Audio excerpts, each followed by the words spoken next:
नमस्कार मित्रों, मैं विकास शाक्य एक बार फिर से आप सबका स्वागत करता हूं अपने चैनल पर और आज हम डिस्कस करने जा रहे हैं त्रिपुरा रहस्य इसके अध्याय 20 के तीसरे भाग को। पिछले दोनों भाग आप देख लीजिएगा इस चैप्टर के, बहुत इंटरेस्टिंग चैप्टर है। हर चैप्टर इसके इंटरेस्टिंग है, लेकिन हाँ, जैसे-जैसे हम एंड की ओर आ रहे हैं, वैसे-वैसे इंटरेस्ट और बढ़ता जा रहा है। ऐसे-ऐसे रहस्य, आप ये कह लीजिए ऐसे-ऐसे दार्शनिक तथ्य हमारे सामने आ रहे हैं, जो कि पहले कभी नहीं आए थे। आइए देखते हैं आगे क्या बताया गया है इसमें। बहुत सिंपल है, बहुत ज़्यादा कुछ इसमें सोचने वाला नहीं है। अभी तक अगर आपने ठीक से ढंग से सुना है, समझा है, तो it will be very easy for you. ठीक है? इसमें आगे ये बताया गया है कि अपनी आत्मा से अलग जो कुछ भी होगा वह नाशवान तो होगा ही, क्योंकि ऐसा ही इस संसार में देखा जाता है। यहाँ पे कहने का मतलब क्या है? आपके भीतर जो है, जो ये जानता है कि पहले आप बचपन में थे, अब आप जवानी में हो या बुढ़ापे में हो, अधेड़ हो या जो भी हो, जो आपके भीतर है, जो जान रहा है, ठीक है? जो जब जागता है तो आप जान जाते हो कि आप सपना देख रहे थे। वो जो आपके भीतर है, जो इन सभी तथ्यों की जानकारी रखता है, जिसे बोध होता है, वो आत्म तत्व है, ठीक है? वो कहीं न कहीं आत्मा से प्रेरित है, वो आत्म तत्व ही है, उसी का एक स्वरूप है। और उससे अलग जो कुछ भी है, जैसे मैं कल जब म प जैसे कल मैं जवान था, अब मैं अधेड़ हूँ। पहले मैं बच्चा था, अब मैं अधेड़ हूँ, 42-43 साल का हो रहा हूँ। तो मेरा जो वास्तविक स्वरूप है, जो आत्म स्वरूप है, जो जानता है, जो जानने वाला है, जो क्षेत्रज्ञ है, जो ज्ञाता है, उससे अलग मेरा जो कुछ भी स्वरूप है या जो कुछ भी मेरे अस्तित्व के अंदर गिना जाता है, जैसे मेरा शरीर हो गया या मेरी चीज़ें हो गईं जो मुझे कल प्राप्त थीं, आज नहीं है। वो आज क्यों नहीं है? क्योंकि कल जो कुछ था वो समय के साथ समाप्त हो गया। तो जो कुछ भी मेरी आत्मा से अलग है, जिसका स्वरूप नहीं बदलता, वो आत्म तत्व है, हमारे भीतर है वो।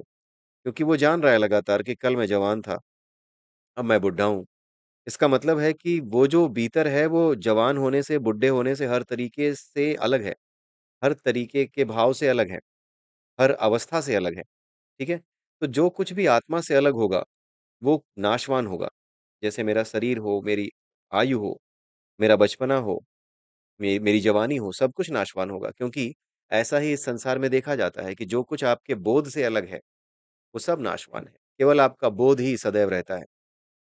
नाशवान पदार्थ में तो हर तरह का डर बना ही रहता है, अतः उसे पाकर कोई निडर कैसे हो सकता है? जो कुछ भी नाशवान पदार्थ है, उसे पाने के बाद हर तरह का डर बना ही रहेगा। जैसे हर कोई चाहता है कि उसकी एक संतान हो जाए, लेकिन संतान होने के बाद पैदा होते ही इसको ज़रा लपेटो, इसको ज़रा सही से रखो, इसे कहीं ठंड ना लग जाए, इसका ध्यान रखो, कहीं इसकी जो है साँस ना रुक जाए, कहीं इसको कोई तकलीफ तो नहीं हो रही है, बेचारा बता नहीं पाएगा। तो ये नाशवान पदार्थ आपके हाथ में आया है। जो बच्चा पैदा हुआ है वो भी नाशवान है, मैं भी नाशवान हूँ। मेरे माँ-बाप को भी मेरी चिंता होगी, मेरी बच्ची की चिंता मुझे होगी कि सब कुछ नाशवान है। जो भी नाशयुक्त पदार्थ है, नाशवान पदार्थ है, उसकी चिंता स्वाभाविक ही है और वो डर को पैदा करेगी ही करेगी। तो जो कुछ भी नाशवान पदार्थ है, वो हमेशा डर के कारण के रूप में विद्यमान रहेगा और जो कुछ भी डर का कारण है, उसे पाने के बाद आप निडर कैसे हो सकते हो? और सच्चाई भी यही है। कल तक जिन कामों को मैं बड़े आराम से कर लेता था, बिना डरे, किसी को भी चुनौती दे देता था जो कि गलत कर रहा होता था और कहता था कि हाँ, मैं इससे लड़ पड़ूँगा। आज अपने बच्चों के बड़े होते देख कर के, उनकी पढ़ाई-लिखाई को ध्यान में रख कर के मुझे चुप रहना पड़ता है। ऐसी-ऐसी चीज़ें बर्दाश्त करनी पड़ती हैं, जो मेरे आत्मसम्मान तक को कई बार कुचल के रख देती हैं। तो ये जो कुछ भी है, क्या है? क्यों कर रहे हैं ये हम? इसलिए कर रहे हैं क्योंकि एक डर है। किस चीज़ का डर? उस नाशवान रिश्ते का डर, जिसे बेटी, बेटा, पिता-पुत्र इसके नाम से जाना जाता है, कि उस रिश्ते को जो है चोट पहुँच जाएगी, वहाँ पर जो ज़िम्मेदारियाँ निभाने के लिए, उन्हें खुश रखने के लिए या उनके खुश रहने के लिए जो खुश रखने की जो ज़िम्मेदारियाँ मुझे हैं, उनकी ज़िम्मेदारियों को पूरा करने की जो ज़िम्मेदारियाँ मेरे पास हैं, वो अपनी ज़िम्मेदारी पूरा कर सकें। उसके लिए जो ज़िम्मेदारियाँ मुझे पूरी करनी है, मैं वो पूरी कर पाऊँगा या नहीं कर पाऊँगा, उसकी वजह से मैं हमेशा डर में रहता हूँ। ठीक है? इसलिए जो कुछ भी संयोग कहा जाता है, वो अंत में वियोग में ही परिणित होता है। ठीक है? मेरे पुत्र, मेरी पुत्रियाँ, ये सब संयोग से प्राप्त हुए। संयोग का मतलब ये नहीं है कि बाय चांस, लोग संयोग का अर्थ गलत लेते हैं। संयोग का अर्थ है प्रकृति का नियम, कुछ और इसका मतलब नहीं होता। संयोग का अर्थ है वो जो कुछ प्रकृति ने डिसाइड किया हो, वो संयोग है।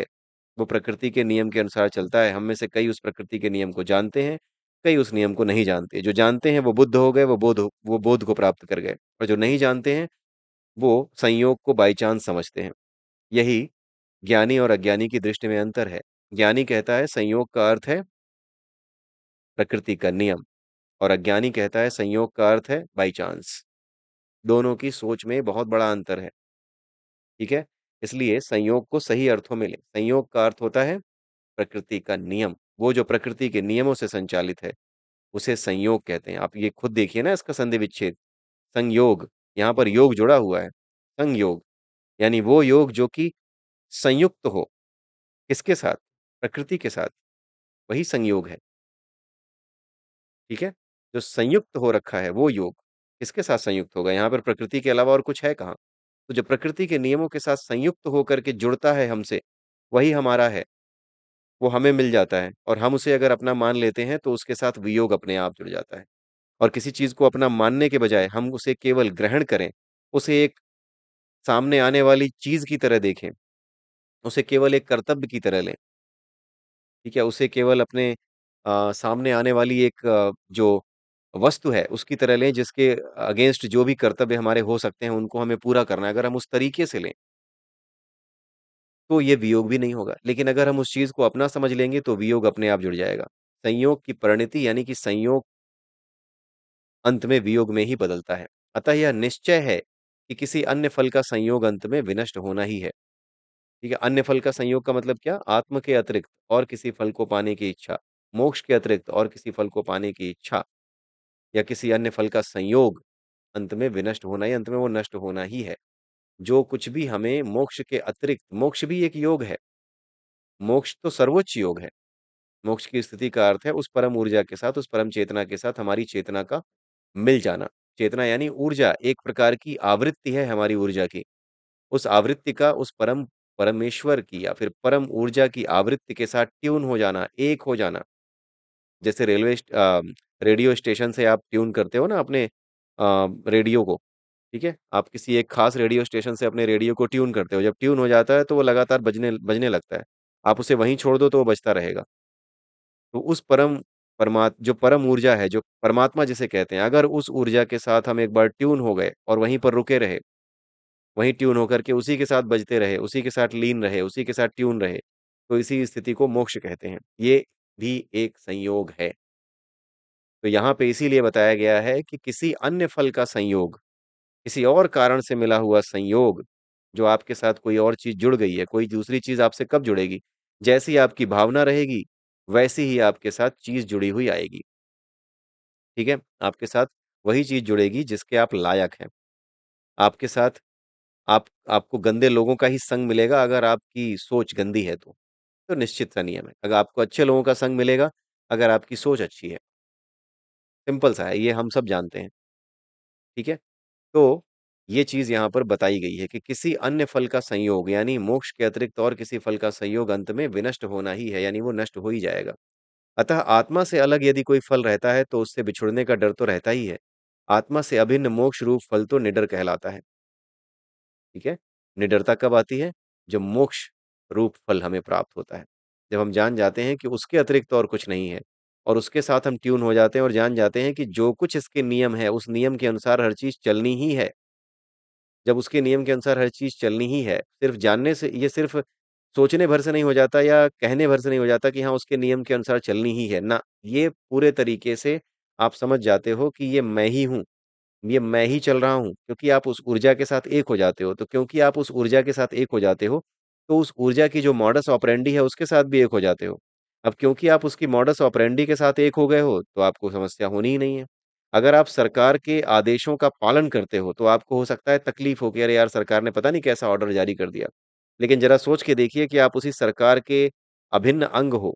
आप उस ऑर्डर को पारित करने वाले एक अभिन्न अंग हो। बल्कि उसी अंग के साथ मिल कर के काम कर रहे हो जो इस ऑर्डर को लागू करवाएगा, तब आप देखिए कि क्या स्थिति होती है। आपको सत्य पता होता है, तो जो बेचैनी बाहर के लोगों में है ऑर्डर को सुन कर के, वो बेचैनी ऑर्डर दे कर के आपको नहीं होगी, ठीक है? क्योंकि आपके लिए तो वो नोन था, आपको तो पता था कि ये होने वाला है। आपके अंदर वो निडरता रहती है, पहले से ही आपको पता था। आप उस सिस्टम के साथ एक हो गए हो, तो ये सीधा-सा नियम है कि अगर आप किसी सिस्टम के साथ एक हो गए हो, तो निडरता आपके भीतर आ ही जाती है, शंकाएँ आपके भीतर से चली ही जाती हैं। ठीक है? यहाँ आकर ज्ञाता, ज्ञान और ज्ञेय एक रूप हो जाता है, यानी सब कुछ उस बीज में, अंत में उस परमात्म रूपी बीज में पहुँच जाता है। बीज में ही पेड़ है, बीज में ही तना है, बीज में ही फल हैं, बीज में ही वो फल हैं जो लगातार बार-बार हर साल आएँगे। लेकिन वो छोटा-सा बीज होता है। तो वो बीज क्या होता है? आश्रयदाता होता है उस शक्ति का, जो उस पेड़ को प्रकट करेगी। तो अंत में वो बीज क्या है? वो आश्रयदाता है उस पूरी शक्ति का, जिसके बारे में जानना है, ठीक है? जिसके बारे में जानना है और वही बीज ऐसा है जो खुद अपने बारे में जानता भी है। कैसे जानता है? क्योंकि वही बीज ये जानता है कि कैसे पेड़ बनाना है। उस बीज से निकलने वाली शक्ति, उस बीज ने जिस शक्ति को आश्रय दिया है, वो शक्ति स्वयं जानती है कि कैसे पेड़ का निर्माण करना है। तो ज्ञाता भी है और ज्ञान भी है। ज्ञान कैसे है? भई निर्माण करने की प्रक्रिया, उसकी मॉडस ऑपरेंडी, उसको कर पाने में जो सक्षमता है, वो ज्ञान है। तो ज्ञाता, ज्ञान और ज्ञेय तीनों उस बीज के भीतर हैं। तो यहाँ पर यही बताया जा रहा है कि मोक्ष वो स्थिति है जब आप इस संसार रूपी जो पेड़ है, इसकी पता नहीं कितनी टहनियाँ हैं, उन टहनियों से अलग होकर के, उन चीज़ों से अलग होकर के जब आप बीज में चले जाते हैं, जब आप टहनियों से अलग हो जाते हैं, आप उसके सोर्स पे जाने लगते हैं कि सोर्स क्या था? सोर्स तो एक केवल एक बीज था। उसी एक बीज से ये पूरा का पूरा प्रकट हुआ है। 1 मिनट ज़रा रुकिएगा, वीडियो बनाता हूँ तो ये सब चीज़ें बहुत होती हैं। यूट्यूब ये खुला हुआ है, इसको बंद करना पड़ेगा। तो जब आप 1 मिनट, जब आप बीज के रूप में अपने आप को जान जाते हैं, तो आप जान जाते हैं कि इसी से तना था, इसी से पेड़ था, सब कुछ था, ठीक है? तो फिर सब कुछ इस स्थिति में जब आप बीज को जान जाते हैं, बीज ही है वो, एकमात्र बीज ही है जिसको परमात्मा कहते हैं। तो जब आप उस बीज को जान जाते हैं, तो वही बीज ज्ञाता भी है, वही बीज ज्ञान भी है, वही बीज ज्ञेय भी है। ज्ञेय का मतलब होता है जिसको जानना है, जिसके बारे में जानना है, उसको ज्ञेय कहा जाता है। ठीक है? इस तरह की संकल्प रहित स्थिति में अज्ञान शून्य ज्ञान का उदय होता है। तो ये कौन-सी स्थिति होती है? संकल्प रहित स्थिति। इस समय कोई संकल्प नहीं रहता। संकल्प क्या चीज़ होती है? संकल्प वो चीज़ होती है जहाँ पे आप निर्णय लेते हैं, ये करना है। लेकिन जब आपको पता चलता है कि आपका तो कोई संकल्प है ही नहीं, संकल्प तो उस बीज का था कि हर साल इस पेड़ पे फल आएँगे। संकल्प तो उस बीज का था। संकल्प तो आपका था ही नहीं। संकल्प अगर आप अपने आप को पेड़ समझते हैं तो भी अगर आप बीज के रूप में अपने आप को जान गए, तो आप जान जाएँगे कि संकल्प तो आपका था ही नहीं। अगर आप अपने आप को पेड़ पे लगा हुआ फल समझें और फिर उसके बाद आप ये समझे कि आपको ज्ञान की प्राप्ति हो गई है कि सोर्स क्या था और आप जान गए हैं कि बीज था, तो फिर आपका संकल्प कि मैं जो है एक मीठा फल बनूँगा, ये संकल्प आपका संकल्प कहाँ रह गया? फिर तो आप समझ गए कि सारे संकल्प तो उसी बीज के भीतर संग्रहित थे। सारे संकल्प उसी बीज के भीतर पहले से थे। यही चीज़ यहाँ पर बताई गई है कि हर तरह की संकल्प रहित स्थिति में अज्ञान शून्य ज्ञान का उदय होता है। यानी जब आप संकल्प रहित स्थिति में आ जाते हैं, जब आपको पता चल जाता है कि कोई संकल्प आपका संकल्प था ही नहीं, वो संकल्प तो पहले से ही था। उस बीज रूप परमात्मा का संकल्प था। जो संकल्प जिसे आप अपना संकल्प समझ रहे थे, वो संकल्प आपका था ही नहीं। वो तो परमात्मा रूपी ऊर्जा जो है उसका संकल्प था। इसी स्थिति में भयशून्य मोक्ष की प्राप्ति होती है। जब आप इस स्थिति में आ जाते हो, जब आप संकल्प रहित हो जाते हो, जब आपको पता लग जाता है कि सारे संकल्प उस ऊर्जा के हैं और आप उस ऊर्जा से भिन्न नहीं हो, यानी तत्त्वमसि आप वही हो, तो उस स्थिति में वास्तविक रूप में आपको पता तो यही होता है कि संकल्प मेरा है, लेकिन आप ये जान जाते हो कि ये संकल्प मेरा एक किरदार के रूप में नहीं था, विकास के रूप में नहीं था, सचिन के रूप में नहीं था। ये संकल्प तो मेरा एक अनंत ब्रह्मांड के रूप में था, जो एक बीज के रूप में इस पूरे ब्रह्मांड को धारण किए हुए था और अब इसको फैलाए हुए है, ठीक है? अब इसने इसको फैला रखा है चारों तरफ, ठीक है? तो ये चीज़ होती है। अपना यह विशुद्ध रूप पहले किसी ज्ञाता को पता नहीं चलता। जब कोई ज्ञाता होता है यानी जो जानने वाला होता है, जो इस साधना के मार्ग में आगे बढ़ रहा होता है, तो उसे अपने इस विशुद्ध रूप का पता नहीं चलता अपने आप। ऐसी स्थिति में गुरु और शास्त्र ही उपदेष्टा होते हैं और कुछ नहीं। तो ऐसी स्थिति जब होती है कि जब आदमी आगे बढ़ रहा होता है ज्ञान की स्थिति में, आध्यात्म की स्थिति में, मेडिटेशन की उच्च अवस्था तक जाने की कोशिश कर रहा होता है, तो उस स्थिति में जो ज्ञाता होता है, उसको गुरु की आवश्यकता होती है। अगर गुरु नहीं होते तो शास्त्र ही उसके उपदेष्टा होते हैं, यानी शास्त्र ही उसके गुरु होते हैं और इसके अलावा कोई नहीं होता। ज्ञेय का यही स्वरूप है, यानी यही उसका भी स्वरूप है जिसको कि जानना है आपको। जिसको आपको जानना है ना, उसे ज्ञेय कहते हैं। तो ज्ञेय का यही स्वरूप है, ठीक है? यही स्वरूप है उसका कि आप उसको जब नहीं जानते हैं, ज्ञाता होते हैं, तो जब आप उसको नहीं जानते हैं, तो केवल गुरु के उपदेश के माध्यम से और शास्त्रों में लिखी बातों के माध्यम से उसका मिलान करके देखते हैं कि ये जो मैंने महसूस किया, किसी भी समय मेडिटेशन के समय जो महसूस किया वो क्या था?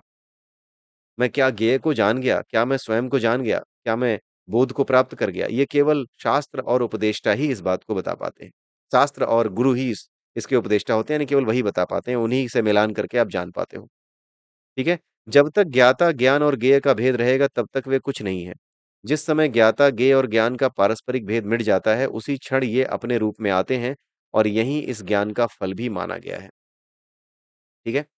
ज्ञेय का यही स्वरूप है। जब तक ज्ञाता, ज्ञेय और ज्ञान का भेद रहेगा तब तक वे कुछ नहीं है। जिस समय ज्ञाता, ज्ञेय और ज्ञान पारस्परिक भेद मिट जाता है, उसी समय ये अपने रूप में आ जाते हैं। यानी जब आप मोक्ष को प्राप्त होते हो, जब आप इस स्थिति में आते हो कि आपको सब कुछ एक तार दिखने लगता है, कहीं पर भी कुछ अलग नहीं दिखता। कुत्ते, भेड़िए, गधे, बिल्ली हर चीज़ के अंदर वही एक परमात्मा, वही एक परम ऊर्जा, वही एक चेतना आपको दिखने लगती है और इनफैक्ट आप ही अपने आप को उन सब के भीतर महसूस करने लगते हो। तब इसे कहते हैं कि आपको ज्ञान हो गया, ज्ञाता, ज्ञान और ज्ञेय तीनों का भेद मिट गया, ऐसा कहा जाता है। यथार्थ तो यह है कि ज्ञाता, ज्ञेय और ज्ञान से लेकर इनके फल तक कोई भेद है ही नहीं, यानी सब कुछ ज्ञाता, ज्ञेय और ज्ञान के रूप में अलग-अलग नहीं है, सब एक ही चीज़ है।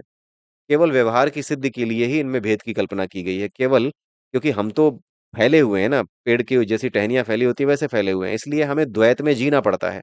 द्वैत में आए बिना, ज्ञाता, ज्ञेय और ज्ञान के बारे में बताए बिना कि हमें ज्ञान को जानना है, ज्ञेय को जानना है, ज्ञाता को जानना है, अपने आप को जानना है, इन तीनों चीज़ों को एक करने के लिए ही पहले अलग-अलग दिखाया जाता है इन्हें, उसके बाद एक कर दिया जाता है।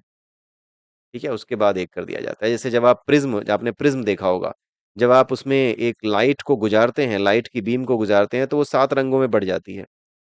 ठीक है? जब ये 7 रंगों में बँट जाती है, तो इन 7 रंगों में बटी हुई लाइट के आगे जब आप एक और प्रिज़्म रख देते हैं, तब क्या होता है? उस प्रिज़्म के आगे बिल्कुल वही सफ़ेद लाइट वापस निकलती है।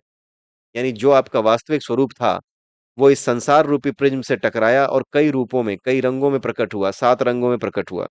उसके बाद जब उन 7 रंगों को आपने एक नए प्रिज़्म से गुजारा, उन सातों रंगों को एक नए प्रिज़्म पे डाला, जिसे आप एक तरीके से गुरु समझ सकते हैं। तो जब आप उस नए प्रिज़्म से गुजारते हैं, तब जाकर के वो नया प्रिज़्म, आगे रखा प्रिज़्म, वापस उसके वास्तविक स्वरूप को दिखा देता है, वही सफ़ेद लाइट वापस निकाल देता है। ठीक है? तो द्वैत की कल्पना जब तक नहीं की जाती है, सातों रंगों की कल्पना जब तक नहीं की जाती है, तब तक सामने उस चीज़ के पुरुषार्थ की संभावना सामने आ ही नहीं सकती, जो दूसरे प्रिज़्म के रूप में रखी हुई है। दूसरा प्रिज़्म ही पुरुषार्थ है, वही पुरुषार्थ का मार्ग है, गुरु है, ठीक है? और ये अच्छा एग्ज़ाम्पल मुझे लगा था, कल मैंने कहीं यूट्यूब पे ही सुना था, एक श्री गुरु जी हैं, बहुत अच्छी लेडी हैं, काफ़ी अच्छे उनके व्याख्यान होते हैं, मैंने कई उनके सुने हैं और मैं नियमित रूप से उनको सुनता हूँ। बहुत-बहुत धन्यवाद देता हूँ मैं प्रभु का कि ऐसे लोग मेरे जीवन में मुझे देखने को मिल रहे हैं, जिनकी अच्छी-अच्छी बातें सुनने को मुझे मिल रही हैं। तो उन्होंने इसके बारे में बात की थी, तो उन्होंने यही एग्ज़ाम्पल दिया था इन 2 प्रिज़्मों का, तो दूसरे प्रिज़्म को उन्होंने गुरु बताया था और पहला जो प्रिज़्म है जो कि उस एक परमात्मा को या उस एक प्रकाश को 7 रंगों के प्रकाश में बाँट रहा है, उस प्रिज़्म को संसार कहा था। और जो गुरु है वो दूसरा प्रिज़्म है, जो इन 7 रंगों को अपने भीतर लेकर के वापस उस एक रंग में, उस एक बीज में, यानी उसी एक रंग में, सफ़ेद रंग में, जो उसका वास्तविक स्वरूप था, उसमें परिवर्तित कर देता है। यही गुरु है, जो दूसरा प्रिज़्म है। ठीक है? तो केवल और केवल व्यवहार की सिद्धि के लिए, यानी पुरुषार्थ करने के लिए, व्यवहार की सिद्धि के लिए कैसे? अगर ये 7 रंग नहीं दिखेंगे तो फिर गुरु जैसे प्रिज़्म की ज़रूरत नहीं पड़ेगी। व्यवहार शुरू नहीं होगा, गुरु-शिष्य व्यवहार शुरू नहीं होगा। तो केवल व्यवहार की सिद्धि के लिए ही ज्ञाता, ज्ञेय और ज्ञान, गुरु, शिष्य इन सब की परिकल्पना की गई है। ठीक है? अतः इस भेद कल्पना से पहले पाने योग्य फल है ही नहीं, कोई फल नहीं है। जब तक इस भेद की कल्पना नहीं करोगे तब तक कोई भी फल प्राप्त नहीं होगा। ठीक है? पाने योग्य कोई फल है ही नहीं, जब तक तुम इसमें नहीं आओगे, इसके द्वैत में नहीं आओगे, तब तक आप किसी चीज़ को नहीं समझ पाओगे। ठीक है? जब तक भेद नहीं करोगे कि हाँ, ये 7 रंगों में जो चीज़ दिख रही है वो एक नहीं है, वो तो 7 है, अलग-अलग है। द्वैत दिखाई दे रहा है आपको। द्वैत मतलब कई रंगों, रूपों में दिखाई देना। ठीक है? लेकिन जब तक ये एक भेद कल्पना नहीं करोगे, तब तक कोई भी चीज़ पाने योग्य नहीं रह जाएगी।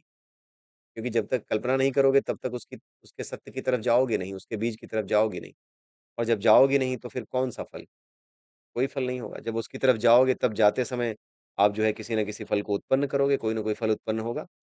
आदमी बाय डिफ़ॉल्ट ही मोक्ष की तरफ जा रहा है क्योंकि वो हर हर पल आनंद चाहता है और आनंद की इच्छा ही आत्मा की मुक्त इच्छा है, मुक्त आत्मा की इच्छा है, जो आपके भीतर सदैव से है। तो उसी इच्छा को जीने की लालच में आप इधर भाग रहे हो, उल्टी दिशा में। जब आप सीधी दिशा में भागोगे, तो अपने आप जो है आप सही दिशा की तरफ भागना शुरू करोगे और मोक्ष की स्थिति में पहुँच जाओगे। सांसारिक माया के कारण जब तक यह आत्मा ज्ञाता, ज्ञेय और ज्ञान के फल के रूप में दिख रही है, तब तक यह दुनिया राह रोके पहाड़ की तरह खड़ी है। किंतु किसी तरह यह आत्मा यदि भेदहीन दिखाई देने लगे, तो हवा के झोंके से तितर-बितर किए गए बादल की तरह यह दुनिया विलीन हो जाती है। इस तरह संसार से मुक्ति पाने के लिए तत्परता ही मुख्य साधन है। तत्परता क्या होता है? अगर आप नीचे देखें, तो तत्परता की व्याख्या दी गई है। ये 80वाँ श्लोक जो है ना 80th वर्स, जैसा भी होगा, मैं इस काम को अवश्य ही पूरा करूँगा, इस स्थिति का नाम ही तत्परता है। जिसके पास ऐसी तत्परता है, वह हर तरह से जीवन मुक्त है। तो तत्परता का मतलब क्या है? किसी काम को करने के लिए लगातार सचेत रहना, कि मैं ये काम करूँगा ही करूँगा, लक्ष्य पे ध्यान केंद्रित रहना और बार-बार अपने आप को याद दिलाना कि नहीं-नहीं ये काम करना ही करना है, राइट? तो जिसके भीतर ये तत्परता होगी कि नहीं मैं इसको, इसके वास्तविक स्वरूप में यानी उस एक स्वरूप में, अद्वैत स्वरूप में जानूँगा, उस तरफ जाऊँगा, जब तक किसी के मन में ये तत्परता नहीं होगी, तब तक वो ये काम नहीं करेगा कि जब भी किसी चीज़ में उलझे, तो वो ये नहीं देखेगा कि मैं जिस चीज़ में उलझा हूँ, वो कोई ऐसी चीज़ नहीं है जो उलझने लायक हो। वो अंत में उसी एक चीज़ से आई है। बस उसी का विकार है। सामने वाला व्यक्ति अगर आपसे बुरा व्यवहार कर रहा है, तो सिर्फ़ इतनी-सी बात है कि वो ईश्वर का ईश्वरीय तत्व का जो बनाया हुआ प्रसार है, ईश्वरीय तत्व का जो प्रसार है, उस प्रसार में एक छोटा-सा जो विकार है, जो स्वाभाविक रूप से होना ही होना है। वो विकार हमें विकार लग रहा है, लेकिन वो स्वाभाविक गति है इस संसार की। तो उस स्वाभाविक गति के अंतर्गत ये सब कुछ हो रहा है। इस चीज़ को मुझे समझना ही है, इस मु चीज़ को मुझे याद रखना ही है और इसका अनुभव मुझे करना ही है।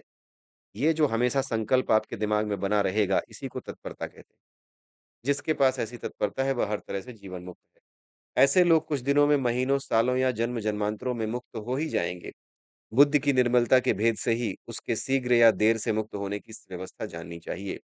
यानी जितना हमारी बुद्धि निर्मल होगी, अगर हम बुद्धि की निर्मलता को एक किसी बारोमीटर से नापें, तो 10, 20, 30, 40 की स्केल लें, तो अगर उसमें हम ये देखें कि किसी की 10 की स्केल है, किसी की 20 की है, तो जिसकी जितनी स्केल है, उसके अकॉर्डिंग ही वो कुछ दिनों में, कुछ महीनों में, कुछ सालों में जिसकी बिल्कुल एकदम आगे की लेवल आ चुका है, बिल्कुल उसका 100 में 80 का, 90 का आ चुका है, तो हो सकता है कुछ दिनों में या कुछ महीनों में ही हो जाए। लेकिन अगर कोई ऐसा है जिसका लेवल अभी 10 या 11 पे ही है बुद्धि की निर्मलता का, तो हो सकता है उसे कई जन्म लग जाएँ या कई साल लग जाएँ। बुद्धि में हर तरह के पुरुषार्थ को विनष्ट करने की ताकत होती ही है। अब यहाँ पर बुद्धि की एक विशिष्ट लक्षण या बुद्धि की एक समस्या बताई गई है। यहाँ पर ये बताया गया है कि बुद्धि में हर तरह के पुरुषार्थ को विनष्ट करने की ताकत होती ही है। यानी हमारी जो बुद्धि होती है ना, वो हमेशा किसी भी तरह के पुरुषार्थ यानी मैं ये करना चाहिए हमें, ये गलत हुआ है, हमें इसके खिलाफ आवाज़ उठानी चाहिए, ये पुरुषार्थ का विचार है। लेकिन वैसे ही तुरंत दूसरा विचार आता है, लेकिन यार क्या फ़ायदा यार, कहीं कुछ गड़बड़ हो गया या फिर किसी ने ऐसा पूछ लिया। अपने भीतर का जो डर है वो उसे हम तर्कों के पीछे जब छुपाने लगते हैं, तो वो बुद्धि करती है इस काम को। डर लग रहा है, ये हम नहीं बोल रहे। हम उसके लिए तर्क दे रहे हैं कि क्या ये ठीक रहेगा कि हम ऐसा अभी करें या फिर हमें कुछ देर रुक जाना चाहिए, ठीक है? बुद्धिमत्ता अपनी जगह है कि कुछ देर रुक जाना चाहिए, लेकिन अगर आपके मन के भीतर डर है, उसकी वजह से आप टाइम बाय आउट कर रहे हो, सोच रहे हो धीरे-धीरे इस चीज़ से किनारे हो जाएँगे और एक दिन कह देंगे नहीं भाई मुझे इससे कोई लेना-देना नहीं है, तो उस केस में जो समस्या होती है, वही समस्या यहाँ बताई गई है, कि बुद्धि में हर तरह के पुरुषार्थ को विनष्ट करने की ताकत होती ही है। इसी बुद्धि के वात्या चक्र में फँसकर लोग जन्म-मरण रूपी भयंकर संसार की आग में जलते हैं। इसी बुद्धि के कारण कि नहीं ये सत्य नहीं है, वो सत्य है, ठीक है? संसार ही सत्य है, नहीं ईश्वर कुछ नहीं होता। ये बुद्धि के काम होते हैं। इसका पहला दोष है अविश्वास, दूसरा दोष है काम वासना और तीसरा दोष है जड़ता। मुख्यतः इसके ये 3 दोष हैं। अविश्वास 2 तरह के होते हैं, संशय और विपर्य। मोक्ष नाम की कोई वस्तु है या नहीं, यह पहला संशय दोष है। मुक्ति नाम की कोई वस्तु है ही नहीं, ऐसी मान्यता विपर्य दोष है। ये दोनों ही तरह के दोष तत्परता के प्रमुख बाधक हैं। इनके विपरीत निश्चय करने पर ये दोनों दोष अपने आप मिट जाते हैं। यानी जब हम इसके विपरीत चलते हैं, यानी उल्टा करते हैं कि हम शास्त्रों पर पूरा विश्वास रखते हैं और मुक्ति पर पूरा विश्वास रखते हैं कि मुक्ति ही आखिरी पुरुषार्थ है, मुक्ति ही असली पुरुषार्थ है। जब हम उल्टी तरफ चलना शुरू करते हैं, इसके विपरीत निश्चय करते हैं, तब ये दोनों दोष कौन से? संशय और विपर्य यानी अविश्वास और कामवासना और जड़ता, ये तीनों चीज़ें अपने आप मिट जाती हैं। अविश्वास का मूल कारण है शास्त्र विरुद्ध तर्कों का सहारा। इसे छोड़कर यदि शास्त्रानुमोदित तर्कों का सहारा लिया जाए तो विपरीत निश्चय की जड़ खोदकर उसे मिटाया जा सकता है। श्रद्धा जगते ही अविश्वास स्वतः मिट जाएगा। काम वासना बुद्धि के श्रवण में रुकावट डालने वाली होती है। ये बड़ा इंपॉर्टेंट श्लोक है। जो काम वासनाएं हमारे भीतर जो हमारे भीतर बजबजा रही हैं, वो जो वासनाएं हमारे भीतर बजबजा रही हैं, काम वासना बुद्धि उसको कहा जाता है।